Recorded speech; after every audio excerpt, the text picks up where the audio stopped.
Hey, ladies and gentlemen, this is Carmine Sabia for Explain America, and Joe Biden's former White House press secretary, she sees a nightmare scenario unfolding for him right before her eyes. Before we get started, please make sure you like, comment, share, and subscribe. Those little things really help us out, and they help our channel continue to grow. So, former White House press secretary Jen Psaki, who's now an MSNBC host, she's sounding the alarm on Joe Biden's presidency possibly facing its end for one very specific reason. Now, you can point to the economy, to the border. I think those are massive issues that Biden has to face. Hispanic and black voters are going to Trump in larger numbers than anyone could ever have anticipated, and that's really bad news for Biden. But what Psaki said is there's an even bigger issue. And she, of course, makes fun of these people, but she says they're an issue. She's talking about people like RFK Jr. She's talking about people like Cornel West drawing votes away from President Biden. And I think that will happen. I think she's right to be concerned. I think it is a serious thing. I think those people can absolutely deliver the White House to former President Donald Trump and the Republicans. And then, of course, that works down ballot as well. If you draw people to the polls, it could help the Republicans win the Senate, not only keep the House, but enlarge their lead in the House. And you could have a really successful Trump term coming up in 2024, 2025. So what would start in 2025? I want you guys to tell me if you think she's right after you watch this video and basically see her in panic mode. Let me know if you think she's right. And of course, please remember to like, comment, share, and subscribe. I'm Carmine Sabia for Explain America. We love you guys. God bless you.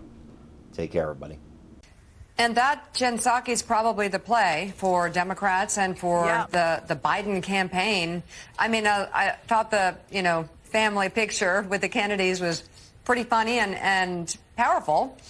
I still don't understand. I'm wondering if you have any insight into what RFK thinks he's doing, or does he know what he's doing, and is that what he wants to do? But back to what the Biden campaign should be doing.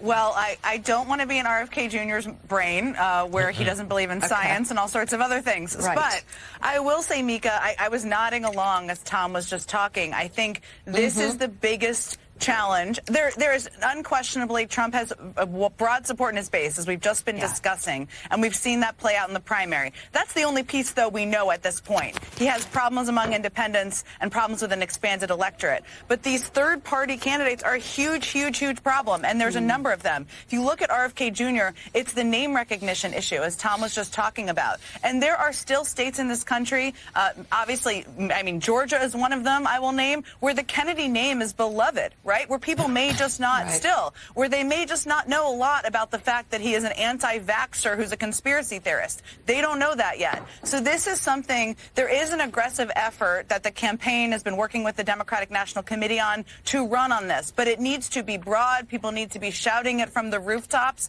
because this is one of the biggest threats to Joe Biden being reelected, is these third-party candidates. If you look at Michigan, Mika, and I know Alyssa Slotkin is going to be on later. I almost called her senator. Congresswoman Alyssa Slotkin is going to be on later. Michigan is a state where RFK, I think, is polling at 10%, right? And so this is a place where Joe Biden needs to win, and RFK Jr. is making a real threat to that. So it's good we're talking about it. It is a real threat. They're aware of it, but more needs to be done, and more people need to be talking about it and aware.